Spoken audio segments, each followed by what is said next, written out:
The Assembly will hear an address by His Excellency Lamin Zeine Ali Mahaman, Prime Minister of the Transition Government and Minister of Economy and Finance of the Republic of Niger. I request protocol to escort His Excellency and invite him to address the Assembly.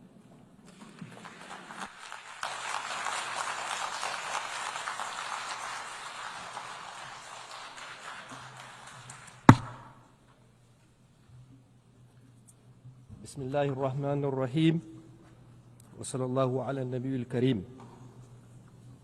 Excellences, Excellencies, Heads of State and Government, Heads of Delegation, Madam President, ladies and gentlemen.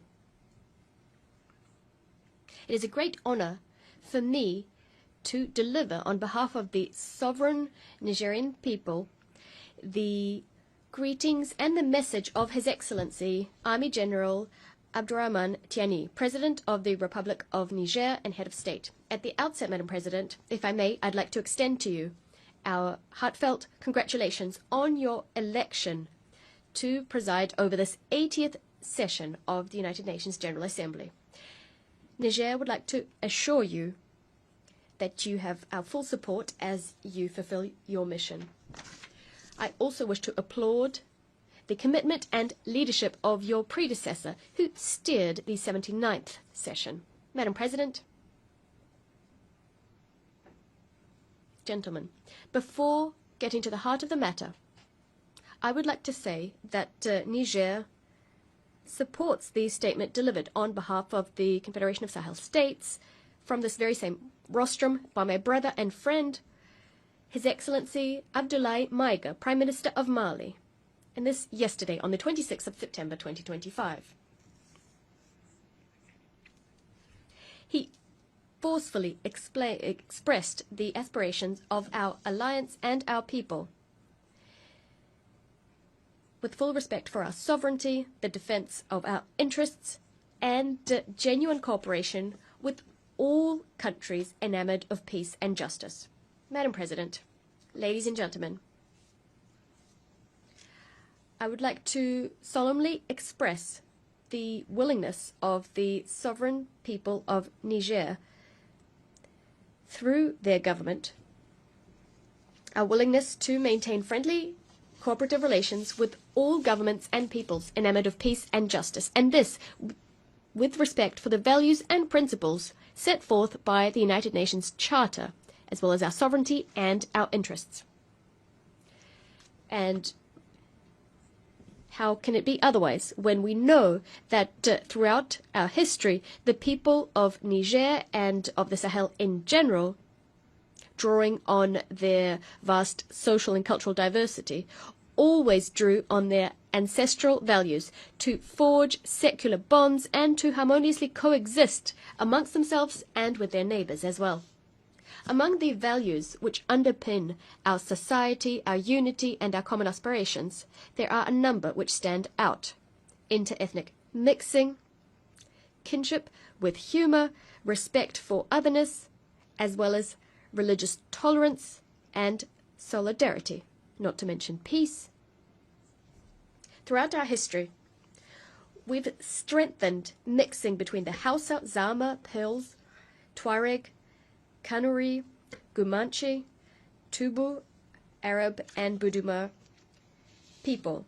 This mixing meant that we established blood ties and indestructible alliances amongst the people of Niger. Madam President, ladies and gentlemen, as you can clearly see, the Nigerian people, the people of the Sahel, have a long-standing tradition of living together in diversity, solidarity, peace, and cohesion.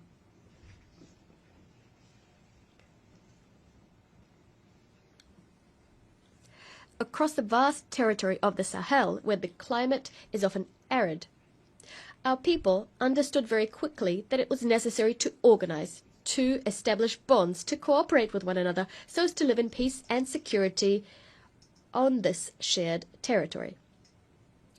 These people understood that sticking together expressing solidarity is not an option, a way of becoming stronger. It was a precondition for their very survival. And it is for that very reason that we naturally support all initiatives which support international cooperation and solidarity so as to achieve our common objectives, that is peace, development, and the well-being of all.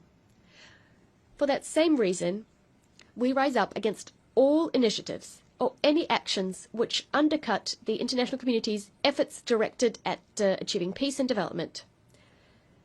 Drawing on these principles, the people of Niger unreservedly condemn the Israeli genocide in Gaza.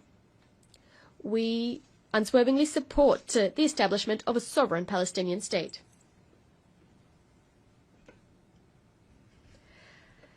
Much like Niger firmly condemns the Israeli aggression against Iran and Qatar, we also rise up against the trivialization of violence in the DRC, in Sudan, and in the Sahel, while the international community looks on indifferent. And in fact, some elements of the international community, some foreign powers are complicit in what's happening in the African continent. Madam President, ladies and gentlemen, actors directly getting involved in conflicts are not the only ones responsible for the insecurity and uncertainty our world faces today. Niger would also like to denounce the inaction of all those who do have the means to act to promote truth and peace.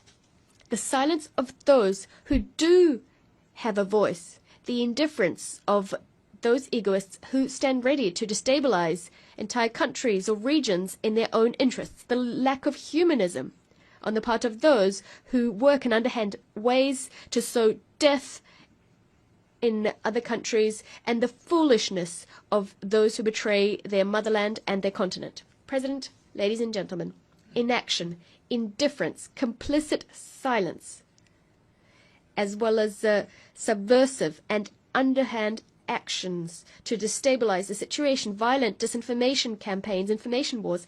This is the reality that my country and the Confederation of Sahel States, the ASS, are facing as we combat imported terrorism backed by sponsors. Niger, in particular, has been living through this since the 26th of July 2023. That is the date when the sovereign people of Niger decided to take destiny into their own hands.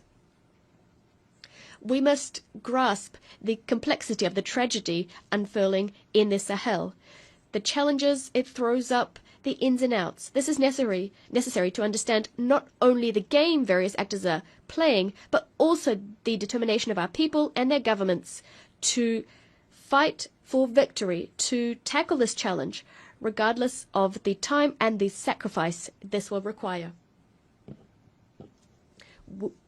We will be defending our countries to ensure our survival. We will be defending our territory and our people.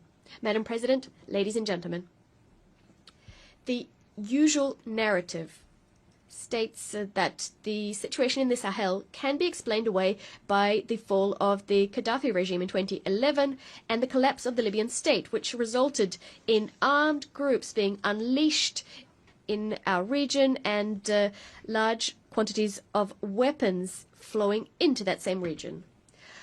Others might mention the victory of the people of Algeria, a victory over terrorism which they achieved in the 1990s, which as a result pushed the conflict to the Sahel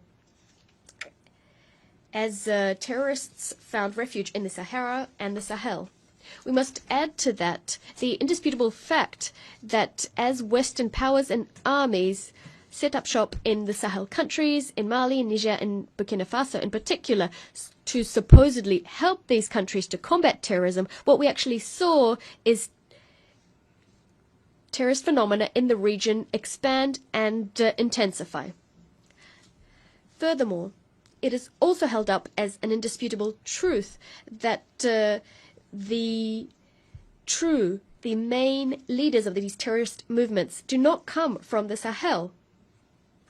It's also necessary to underscore that they have vast logistical means, a specific modus operandi, and exhibit blind, unheard-of violence, which is completely foreign to our geographical and cultural space. Indeed, our countries throughout our history have known wars in the name of religion, we've seen rebellions, but we've never seen such bloody, gratuitous, indiscriminate violence on a scale that we're experiencing now. For all of the above reasons, I'm sure you'll agree that this is deliberately imported terrorism that we're facing. Madam President, this is also sponsored terrorism, and this throws up the actual genuine issue of terrorism financing and the destination of all of the resources terrorists have been capturing for over a decade now. How can we understand the fact that terrorists have maintained the war effort over such a long period of time? We must also point out the happy coincidence which saw in Kidal in Mali a stronghold for terrorists liberated in the third trimester of 2020, quarter of 2023, at the same time when the French army was leaving the Niger.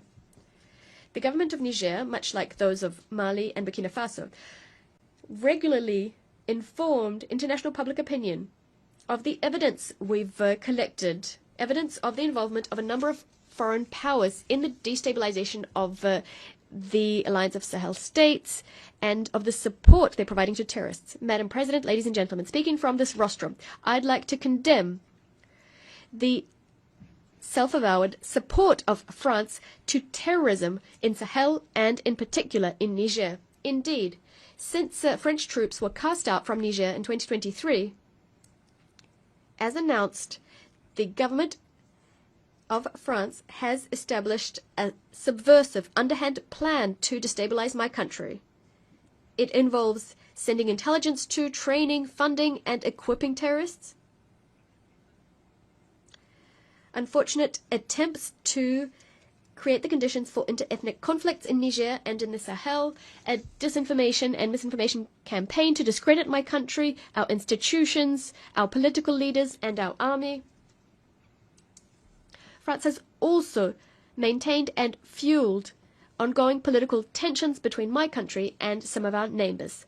On top of that, we must mention the economic and financial war, an unprecedented war which betrays France's hateful desire to thwart any and all of our development projects by disincentivizing investment and systematically voting against my country in all international financial institutions, whether that be the African Development Bank, the World Bank, or the IMF. Madam President, ladies and gentlemen, what's happening today in our region, in the Sahel, and specifically in Niger, is the result of a number of factors. First, unpaid colonial debts. These debts must be paid off. Our people never forgot the unheard of violence which characterized the colonial occupation. The infamous Voulez Chanoine mission and other military expeditions which stood out because of all the death and the large-scale torture which they unleashed in Terra, in Junju, in Duchi, in Koni, in Tessawa, and in Zinda, and this in a matter of years. In Zinda, as you know, there were even executions. Madam President, ladies and gentlemen, speaking from this august rostrum, my country, Niger, entreats the world's conscience to point out this hostile force which has, since the 19th century, never laid down its arms and which continues to wage total war against my country. Here is evidence of this. In November 2021, in Terra, young demonstrators were assassinated by the French army. The threat of military intervention on the part of ECOWAS has been instrumentalized by France. We must call a spade a spade.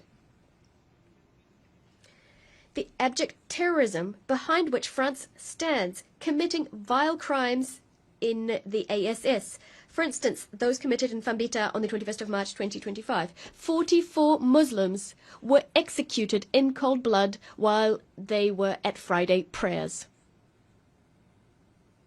This rostrum also gives me an opportunity to pay a tribute and to think about all of the civilians and the soldiers who gave their lives shot down by the enemy.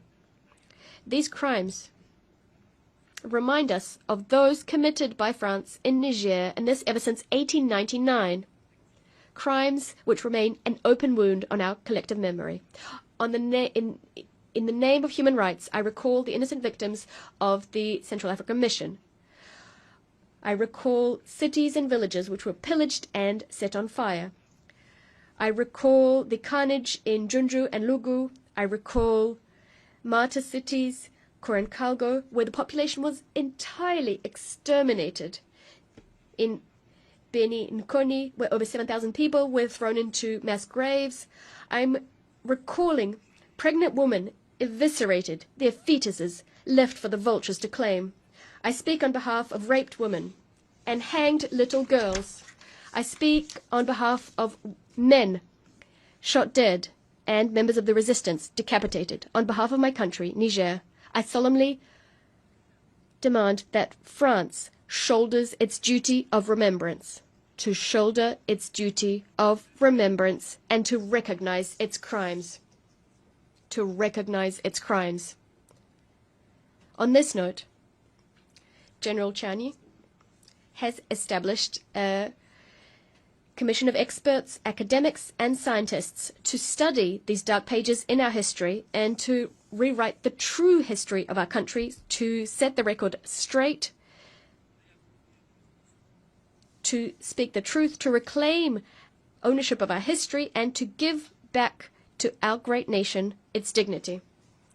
The pillage of our resources, to the detriment of Nigerians and the environment. Following half a century of exploitation, uranium has brought our people nothing but misery, pollution, rebellion, corruption, and despair, while the French prospered and bolstered their power. All of our aquifers are contaminated. It's unacceptable. Also, since the advent of the National Council for the Safeguard of the Homeland and the decision taken by our government to exercise its sovereignty over its resources, the French government, dismayed, has tried to drag us into endless legal proceedings before it will stop exploiting and selling our minerals. Ladies and gentlemen,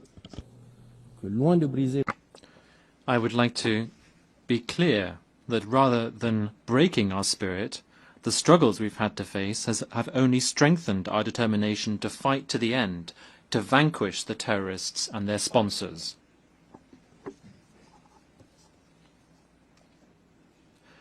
We can already take pride in some structural achievements that we have seen.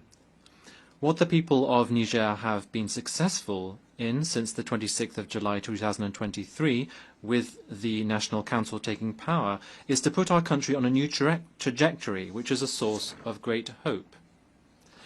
Success means casting away from our country the forces that were hampering our sovereignty and were preventing our forces of defence and security from equipping themselves with the means to fulfil their missions.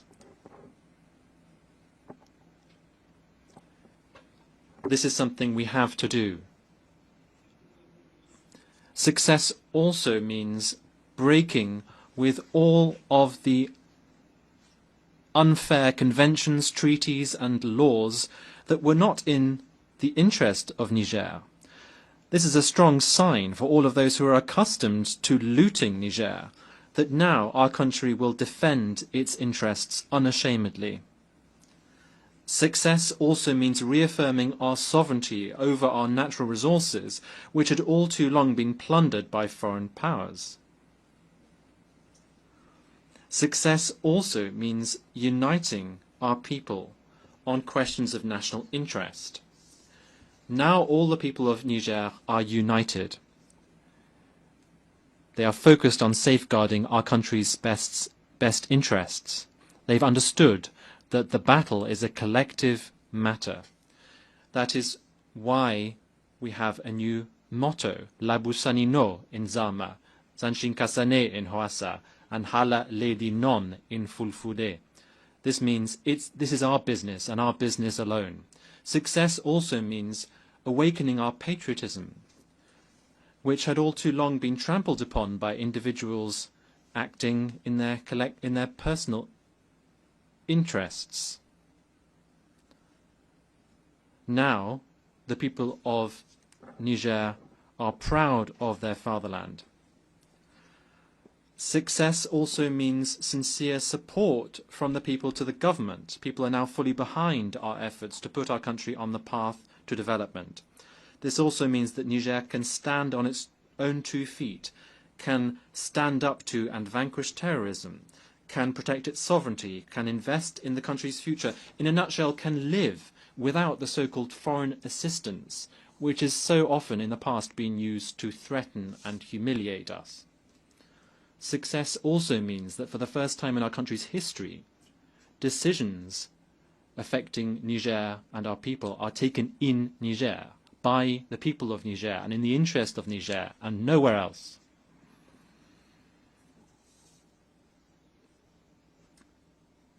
That is what has allowed us, in spite of the difficult circumstances that we're all aware of, to take social measures, which are both robust and symbolic, which include lowering the price of petrol and gasoline, reducing the costs of some medical and surgical services, reducing school fees, and making sure that basic goods are affordable.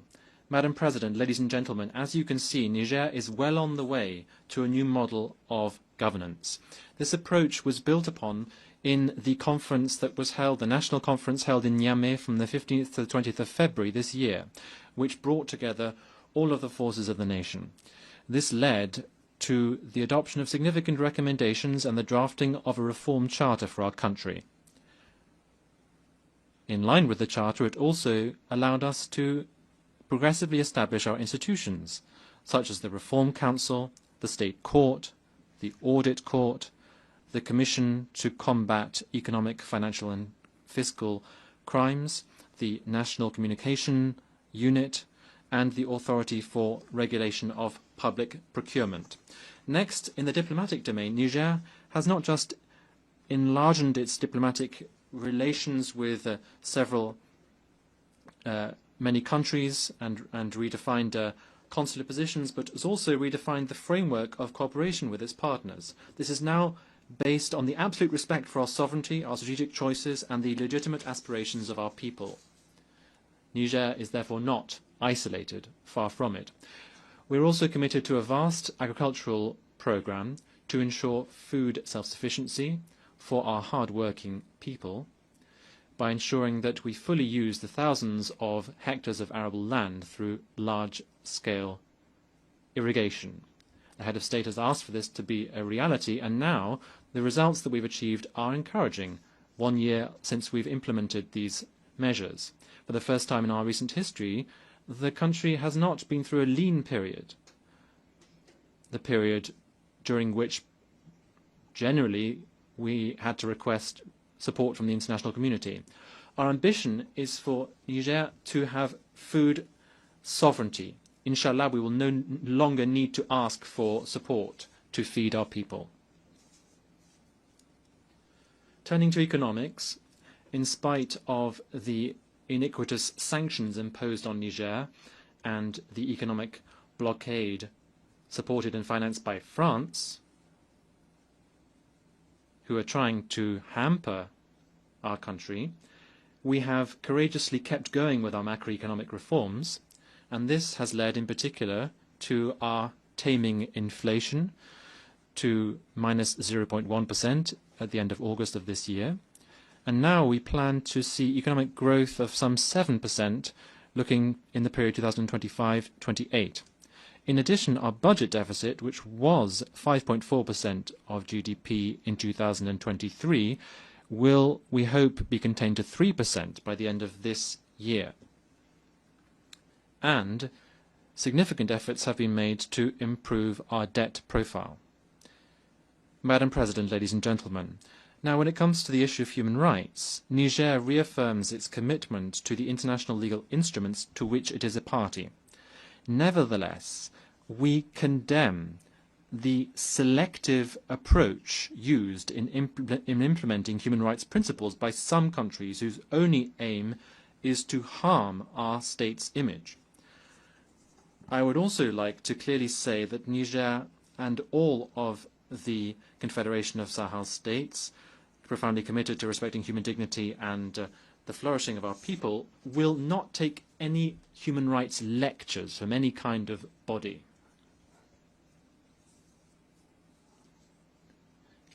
Given the security, diplomatic and development challenges, Burkina Faso, Mali and Niger have taken the historic decision to establish a strategic alliance, which is the Confederation of Sahel States. And the speakers from Burkina Faso and Mali have already mentioned this. This is a context in which we coordinate our policies and we are building our future together with our own ideas to ensure that our diplomacy, which works perfectly well, can lead to specific outcomes so that we can meet the aspirations and needs of our peoples. This forum allows us to coordinate policy and to build our future with our own ideas and our own means, based on ancestral values, in a forum which we hope will soon be rid of all forms of threats.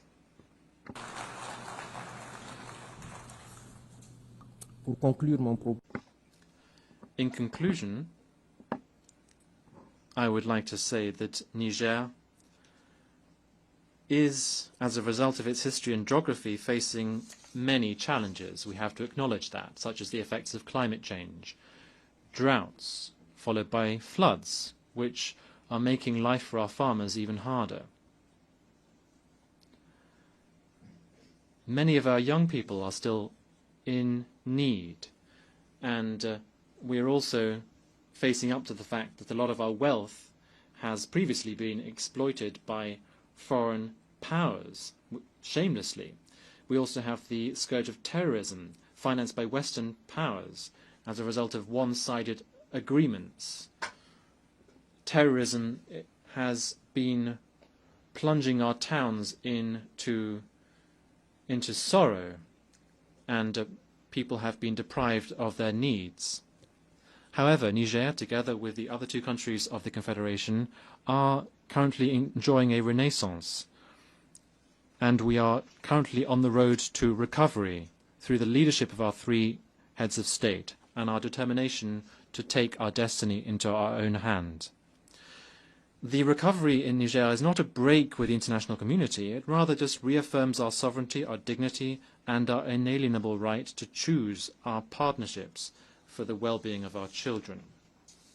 Our absolute priority, therefore, remains security, the fight against terrorism that we are engaged in. We are doing it ourselves, for our region, and also for the stability of the entire world, because we understand that we have to be self-sufficient. We can't rely on the UN, this powerless UN, which is hampered by the veto of Western powers. The UN has to be reformed. Niger's recovery also means economic progress through the responsible use of our immense varied natural resources. We have decided that these riches must benefit our people first and foremost. We are committed also to honest governance, and we invite international investors who wish to support us in this. It will be a win-win partnership. We also hold out our hand to all countries in the world who believe in a partnership based on mutual respect, justice and solidarity. This reform also means ensuring food self-sufficiency in our country. Our government is focusing on agroecology and large-scale irrigation, as I have already said. Being self-sufficient remains the watchword of our head of state. Madam President, we still believe in multilateralism as the way to overcome global challenges. However, this must be reformed. It must be more inclusive and it must be fairer.